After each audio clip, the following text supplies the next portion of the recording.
মজিম সাহেব ইলানের শাহাদাত ভাইয়ের 2 মাসের টাকা বাকি। ওনারা ডাক দো, দেখি উনি কি বলে। শাহাদাত ভাই ঘরে আছেন? হ্যাঁ আসি খেলা। আরে মজিম সাহেব আসসালামু আলাইকুম, ভালো আছেন? ওয়ালাইকুম আসসালাম, আমি ভালো আছি ভাই, আপনি ভালো আছেন নি? জি আলহামদুলিল্লাহ, আমিও ভালো আছি। কি লিগে আসছিলেন মজিম সাহেব? মসজিদের বেতনের লাগিয়া আপনার কাছে আসছিলাম আর কি। আরে হুজুর কত টাকা বাকি? আপনার 2 মাসে 600 টাকা বাকি। মসজিদের টেক কি দিমু? আপনার কমিটি ঠিক না, কারে সভাপতি দিন, কারে কি করেন আপনারা জানেন। লইনটা নিন। ভাই আমি তো আর এত কিছু জানি না, এটা তো ভাই এলাকার মানুষ জানে। দেখতেছি আজ এই এলাকার মানুষ বমো, এটা একটা সমাধান লাগবো। রাফিন ভাই ঘরে আছেন?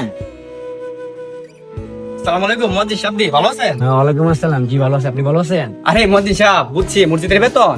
জি, আপনার রানিং মাসের বেতন পানা। হুজুর টাকা তো দিমই, টাকা আমার প্রাপ্য দেওয়া আমি দিমই। আর আপনার যে কমিটি, যে মসজিদের সিন্ডিকেট, এই সিন্ডিকেট ভাঙতে দিব। শাহাদাত ভাইয়ের কাছে গেছিলাম, শাহাদাত ভাই কি কথা বলছে, তো আপনারা বইসা এটা আলোচনা করেন, ঠিক আছে? আচ্ছা ঠিক আছে, এটা আজকে বুমো দেখি কি করা যায়। এটা ফাইম ভাই ঘরে আছেন? হ্যাঁ কে? আরে মজিব সাহেব কি লিখেছিলেন? ভাই আপনি 3 মাসের বেতন বাকি ছিল। মসজিদের টাকা তোমাদের কে দিব? মসজিদের কমিটি ঠিক না, তোমরা মসজিদের কমিটি ঠিক করার পরে টাকা নিও। কমিটি ঠিক করার তো ভাই দায়িত্ব আমরা না, এটা হচ্ছে দায়িত্ব আপনারা ঠিক করেন কমিটি। যদি টাকা না দেন তাহলে তো আপনার কাছে আমি জোর করে টাকা নিতে পারবো না। আচ্ছা জায়গা তাইলে এই মসজিদ কমিটি নিয়ে আজকে এলাকার মানুষ নিয়ে বইতে হবে। রাবিন গেছে ইমাম সাহেবের আনতো, অতন লাগে ইমাম সাহেবের আনতে। কি রে ভাই বুঝলাম না তো, অন আয় না। ইমাম সাহেব আইসেন, আপনারা বসেন। আসসালামু আলাইকুম, ভালো আছেন? ওয়ালাইকুম সালাম, ভালো আছেন আপনি? জি আলহামদুলিল্লাহ ভালো আছি। জি আমাদেরকে কেন ডাকাইছেন বলেন? কেন বলতে গেলে তো শেষ হইব না কথা। কমিটি থেকে তো মাস শেষে বেতন নিতে ঠিক ফাড়িতে মসজিদের, আমরা ঠিকঠাক মতো বেতন পাইনি মাস শেষে। কি কুমু দুঃখের কথা, আমরা 2 মাস বেতন পাইলে 3 মাস বেতন পাই না। আমরা আছি আরো বড় কষ্টে। টিয়া পাইবেন কেমনে? কমিটির যে সদস্য, সেক্রেটারি নিয়ে এলে জুয়া, সভাপতি হামল, ক্যাশিয়ারে নিয়ে লাগাই দে সুদের রূপে। সুদকুর আর মদকুর নিয়ে মসজিদের কমিটি বানাইছেন মিয়া। আপনারা কি কমিটি বানাইছেন মিয়া? মসজিদের সভাপতির একদিনও পাইলাম না।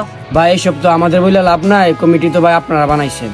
আসলে আমাদের এই সমাজের জনগণের সমস্যা। দেখছি তোর টাকাগুলো নিয়ে বই দিয়ে সভাপতির আসনো, নিয়ে বই দিয়েছে ক্যাশিয়ারের আসনো, সুদ করে নিয়ে বই দিয়েছে সেক্রেটারির আসনো। লাফিন ঠিক হইছে, হক না হে বড় লোক, হে 5,000 টাকা বেশি দেখ মসজিদ, হে কি লিখে সভাপতি তো, হে 5 ওয়াক্ত নামাজ পড়ে, আমরা 5 ওয়াক্ত নামাজ পড়ি, আমরা সভাপতি দিবার কাম, আমরা কমিটি দিবার কাম, আমরা না দেখ অন্য আরেকজন দিবার কাম। কেয়ার 5,000 টাকা নিজের পকেটে দেয়, আমরা যে টাকা দিই এই টাকা দুই মনে করছি সুদে এলাকা বুঝা হে দিছে। আচ্ছা হুজুর, অন্ত একটা সমাধানের দরকার, আমরা কি করতাম পারি হিরা কইন। শুনেন ভাইয়েরা, আমি তো আপনাদের মসজিদে অনেক দিন ধরে নামাজ পড়াইতেছি। আমি যা বুঝলাম আপনাদের মধ্যে কোনো ঐক্য নাই, যার ফলে আপনাদের কমিটির এই অবস্থা। এটা যদি ঠিক করতে চান তাহলে আপনাদের মধ্যে ঐক্যতা দরকার। ভাইয়েরা একটা কথা মনে রাখবেন, দায়িত্ব এবং নেতৃত্ব কোনো সম্মান প্রদর্শনে আসন্ন। এটি আল্লাহ তাআলার অনেক বড় নিয়ামত এবং এটি একটি আমানত। কিয়ামতের দিন এই আমানতের হিসাব দিতে হবে। যারা সমাজ ও মসজিদের দায়িত্ব নেবেন তাদের উচিত নিজের স্বার্থের জন্য কোনো কিছু না করা। তাদের দায়িত্ব মানুষের কল্যাণ ও আল্লাহ সন্তুষ্টর জন্য কাজ করা। আর ভাইরা, আপনাদেরও অত উত্তেজিত হওয়া উচিত হয় নাই।